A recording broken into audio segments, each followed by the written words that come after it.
ઇન્સ્ટિટ્યૂટમાં આજે આપણે standard 6 chapter number 2 જોઈ રહ્યા હતા અને પાર્ટ નંબર 5 આપણે ચાલુ કરવાના છીએ. શું છે ચાલો જોઈએ શું કીધું છે. આપણે અહીંયા પહોંચ્યા હતા પ્રવૃત્તિ નંબર 2.7. આગળ આપણે સોટીમય અને તંતુમય મૂળ છે એ જોઈ ગયા છીએ.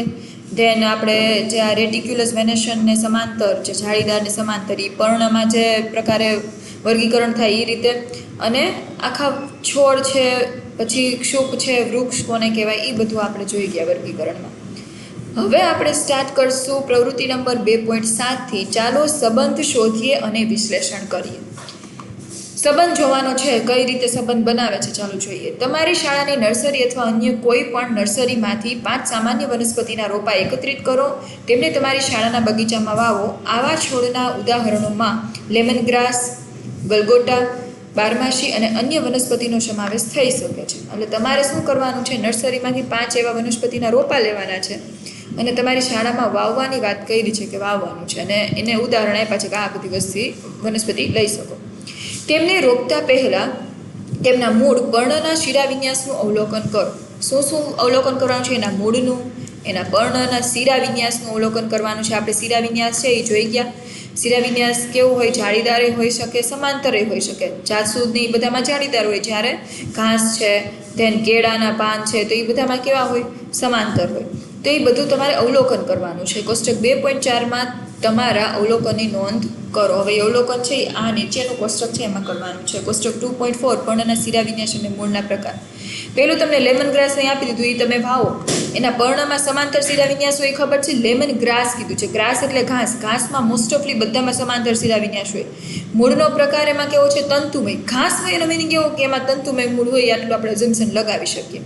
બીજો એક ગલગોટો આપ્યો છે. હવે ગલગોટામાં શું થશે? એના પર્ણ છે એ તમારે જોઈને આવવાનું છે કે એનો શિરાવિન્યાસ કેવો હોય, એના મૂળનો પ્રકાર કેવો હોય એ જોવાનું છે. ધેન બારમાસી. બારમાસીમાં પર્ણનો શિરાવિન્યાસ કેવો હોય, એમાં સમાંતર ન હોય તો એ બધું તમારે જાળીદાર છે કે નહીં, કે તંતુમય, સોટીમય, એ ઘરેથી કોષ્ટક પૂર્ણ કરવાનું છે.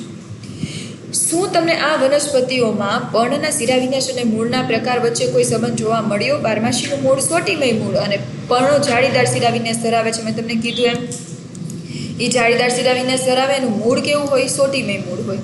શું જાળીદાર શિરાવિન્યાસ ધરાવતી અન્ય વનસ્પતિ પણ સોટીમય મૂળ ધરાવે છે? જો જાળીદાર શિરાવિન્યાસ ધરાવતી ઘણી બધી વનસ્પતિ છે, મોસ્ટલી એવી કહી શકીએ કે આપણે એ બધી સોટીમય મૂળ તંત્ર ધરાવે, એની આરે બેયને સંબંધ છે એકબીજા. બીજું લેમન ગ્રાસ. લેમન ગ્રાસ છે એનું મૂળ તંતુમય હોય, એટલે જ એના પર્ણ છે મોસ્ટલી કેવા હોય? સમાંતર શિરાવિન્યાસ ધરાવતા હોય. શું સમાંતર શિરાવિન્યાસ ધરાવતી અન્ય વનસ્પતિ પણ તંતુમય મૂળ ધરાવે છે? યસ. કોઈ પણ ઘાસ લઈ લ્યો, જ્યારે સમાંતર શિરાવિન્યાસ હશે એટલે એ બધાયના મૂળ તંતુમય હશે. સામાન્ય રીતે જાળીદાર શિરાવિન્યાસ ધરાવતી વનસ્પતિમાં સોટીમય મૂળ અને સમાંતર શિરાવિન્યાસ ધરાવતી વનસ્પતિમાં તંતુમય મૂળ હોય છે. આ યાદ રાખવાનું છે. આ સામાન્ય રીતે કીધું છે, અમુક એક્સેપ્શન હોઈ શકે, પણ આ વસ્તુ તમારે યાદ રાખવાની છે. બે કોની આરે સંબંધ છે? સોટીમય મૂળતંત્રનો સંબંધ છે એ જાળીદાર શિરાવિન્યાસ સાથે છે, જ્યારે સમાંતર શિરાવિન્યાસનો જે સંબંધ છે એ તંતુમય મૂળ સાથે છે. ચણાનો છોડ સોટીમય મૂળ અને પર્ણ જાળીદાર શિરાવિન્યાસ ધરાવતી વનસ્પતિનું અન્ય ઉદાહરણ છે. ચણાનો છોડ છે એ એક અન્ય ઉદાહરણ છે કે એમાં મૂળ છે એ સોટીમય હોય અને પર્ણ છે એ જાળીદાર શિરાવિન્યાસ ધરાવે છે. જ્યારે ઘઉંના છોડમાં શું હોય? એનું મૂળ તંતુમય હોય, પણ એનો જે પર્ણનો સમાંતર શિરાવિન્યાસ છે એ કેવો હોય છે? સમાંતર હોય છે. ઘઉં છે એ વન ટાઈપ ઓફ ગ્રાસ જેવું જ દેખાતું હોય, તમે જોયું હોય તો શું વનસ્પતિના બીજ, મૂળના પ્રકારો, પર્ણના શિરાવિન્યાસ વચ્ચે કોઈ સંબંધ છે? શું બધા બીજ સમાન છે? બધા બીજ ક્યારેય સમાન હોતા નથી. અમુક એકદળી હોય, અમુક દ્વિદળી હોય. એ આપણે જોઈએ હમણાં એના એક્ઝામ્પલને, કોને કહેવાય એકદળી, દ્વિદળી.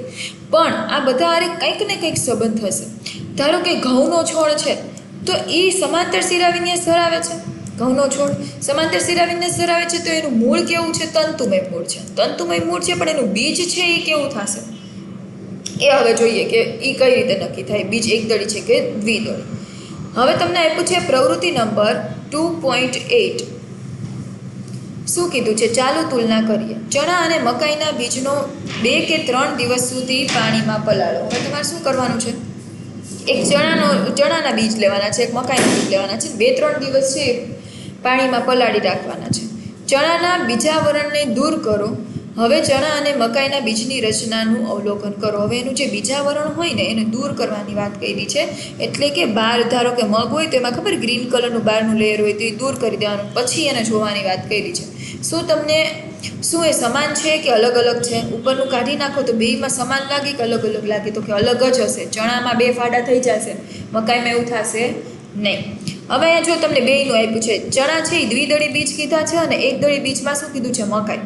મકાઈના તમે કોઈ દિવસ 2 ડિવાઈડ એને કરી ના શકો. જ્યારે અહીંયા જો તમને બેયના અલગ અલગ બીજપત્ર આપ્યા છે એટલે દ્વિબીજપત્ર કહેવાય. જો અહીંયા અલગ અલગ છે, બેયને ફાડા કરી શકો. એટલે જે ફાડા કરી શકો એ દ્વિદળી અને જેના ફાડા ના થાય એ બધા એક દળી. એટલું યાદ રાખવાનું. તમે જોશો કે ચણાના બીજ 2 ભાગમાં વિભાજિત થયેલા છે. દરેક ભાગને બીજપત્ર કહેવામાં આવે છે. જેને 2 ભાગમાં ડિવાઈડ કરો અને કોઈ પણ ભાગનું તમે દર્શાવતા હોય તો એને તમે શું કહી શકો? બીજપત્ર કહી શકો. એટલે એનું ઇંગ્લિશ શું થાય? કોટાયેલું. જે વનસ્પતિના બીજ 2 બીજપત્રો ધરાવે છે તેને દ્વિદળી વનસ્પતિ કહેવામાં આવે છે. જેમ કે ચણામાં દ્વિદળી હોય કેમ કે એના 2 ભાગ કરી શકો. મકાઈ છે, ચોળી છે, એ બધા. મકાઈમાં મકાઈ નહીં, ચણા છે, ધેન મગ છે, એ બધા. મકાઈ છે એ એક દળી કહેવાશે કેમ કે એના 2 ભાગ ના થાય. મકાઈમાં એક જ પાતળું બીજપત્ર હોય છે. આકૃતિ 2.6bમાં તમને આપ્યું છે એ મુજબ આવા બીજ ધરાવતી વનસ્પતિને એક દળી વનસ્પતિ કહેવામાં આવે છે. એક દળી વનસ્પતિમાં શું હોય? તેને એક જ પાર્ટમાં તેને ડિવાઈડ તમે ના કરી શકો. એ ખુદ એક જ હોય એમ. પાતળું એનું બીજપત્ર હોય ને સિંગલ હોય તો એને કેવું કહેવાય? એક દળી કહેવાય. એટલે કે મોનોકોટાઇલેડોન. અને ઓલું શું હતું? દ્વિદળીને ઇંગ્લિશમાં કહેવાય ડાયકોટાઇલેડોન્સ. ઇંગ્લિશ વર્ડ પણ થોડા જોતા જવાના. શું તમને વનસ્પતિના પર્ણના શિરા વિન્યાસ, મૂળના પ્રકારો અને બીજમાં બીજપત્રોની સંખ્યા વચ્ચે કોઈ સંબંધ જોવા મળ્યો? શિરા વિન્યાસ જોવાનો છે, મૂળ જોવાનો છે અને એનું જે બીજપત્રો છે બીજના એ બધું જોવાનું છે. શું કાંઈ પણ તમને ડિફરન્સ લાગ્યું? દ્વિદળી વનસ્પતિ છે એ જાળીદાર શિરાવિન્યાસ અને સોટીમય મૂળતંત્ર ધરાવે છે. જાળીદાર શિરાવિન્યાસ, સોટીમય મૂળતંત્ર એટલે દ્વિદળી વનસ્પતિ. યાદ જ રાખવાનું. મોસ્ટલી કોમન છે આ બધી વસ્તુ. અને એક દળી વનસ્પતિમાં સમાંતર શિરાવિન્યાસ હોય, લાઈક ઘઉં ને એ બધું, અને તંતુમય એના મૂળતંત્ર હોય. મકાઈના તમે પાંદ જોયા હોય તો તમને ખબર પડી જાય. મકાઈના પાન છે એ કેવા હોય? સમાંતર શિરાવિન્યાસ જ ધરાવતા હોય. લાઈન હોય. તમે એને કટ કરો ને તો એ સીધા કટ થઈ શકે. તો આ બેનો સંબંધ છે એ ખાસ યાદ રાખવાનો છે. આ 2 લાઈન છે એ મોસ્ટ ઇમ્પોર્ટન્ટ છે, અંડરલાઈન કરી લેજો. તમે વનસ્પતિને જૂથબદ્ધ કરવા માટે ઉપયોગમાં લેવામાં આવતા કેટલાક લક્ષણો વિશે શીખ્યા છો. ચાલો હવે આપણે પ્રાણીઓને વધુ વિગતવાર જૂથબદ્ધ કરતા શીખ્યા. અત્યાર સુધી વનસ્પતિનું આપણે આ બધું જોયું, જેટલું પણ હતું એ બધું. હવે આપણે તેનું જોઈશું, પ્રાણીઓનું જોવાના છીએ. ચલો જોઈએ જૂથબદ્ધ કરતા કે એનું વર્ગીકરણ કઈ રીતે કરી શકાય. પ્રાણીઓનું જૂથ કેવી રીતે બનાવશો? વનસ્પતિની જેમ જ પ્રાણીઓ પણ એકબીજાથી નોંધપાત્ર રીતે અલગ હોઈ શકે છે. આપણે આવી વિશાળ વૈવિધ્ય ધરાવતા પ્રાણીઓનું જૂથ કેવી રીતે બનાવી શકીએ? તમે તેમને જૂથબદ્ધ કરવા માટે કયા લક્ષણો વિશે વિચારી શકો છો? પ્રવૃત્તિ 2.3માં તમે પ્રાણીઓને જૂથબદ્ધ કરવા માટે કેટલીક બાબતો પહેલેથી જ નક્કી કરી છે. ચાલો આપણે તેમાંની કેટલીક બાબતોને વધુ વિગતવાર જાણીએ. હવે આપણે આ વસ્તુ જે રીતે વનસ્પતિમાં કરી હતી એ જ રીતે પ્રાણીઓમાં જૂથ બનાવીને એના લક્ષણોને આધારે આપણે એને શું કરશું? જૂથબદ્ધ કરશું, એટલે કે વર્ગીકરણ કરશું. ચાલો નીચે જોઈએ શું કીધું છે. પ્રવૃત્તિ નંબર 2.9 કીધું છે. ચાલો શોધીએ. તમે કોષ્ટક 2.2માં કેટલાક પ્રાણીઓના હલનચલનની નોંધ કરી છે. આપણે ઉપર એક કોષ્ટકમાં ગાયના હોય, કીડીનું ને બધું જોઈ ગયા હતા. તમે એ પણ અવલોકન કર્યું હશે કે અન્ય પ્રાણીઓ એક સ્થળેથી બીજા સ્થળે કેવી રીતે જાય છે. ચાલો હવે આપણે પ્રાણીઓના હલનચલનના પ્રકારો વિશે જાણીએ. આકૃતિ 2.7માં ઘણા પ્રાણીઓ તમને દર્શાવ્યા છે. આ નીચે જો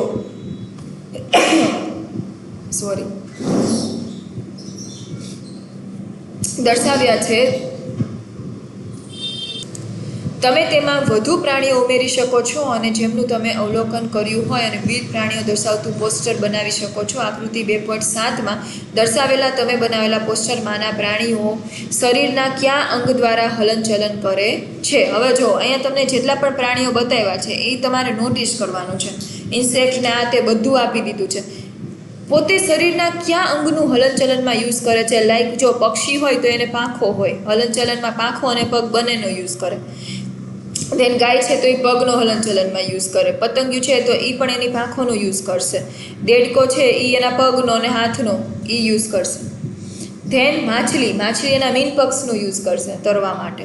તો હલનચલનમાં જે વસ્તુનો યુઝ થાય છે એ આપણે જોઈ ગયા. કોષ્ટક 2.5માં આ પ્રાણીઓની યાદી બનાવો, અને તમારે આ પ્રાણીઓની યાદી છે એ કોષ્ટક 2.5માં બનાવવાની વાત કરી છે. આ રહ્યું જો અહીંયા. તો હમણાં જોઈએ આ પ્રાણીઓ કેવી રીતે હલનચલન કરે છે તેની નોંધ લો, અને હલનચલન માટે ઉપયોગમાં લેવાતા શરીરના અંગોના નામ લખો. કેટલાક ઉદાહરણો કોષ્ટક 2.5માં આપેલા છે. તમને અહીંયા આપ્યું છે શું શું યુઝ કરે છે એ, અને અડધું બાકી છે એ આપણે પૂર્ણ કરવાનું છે.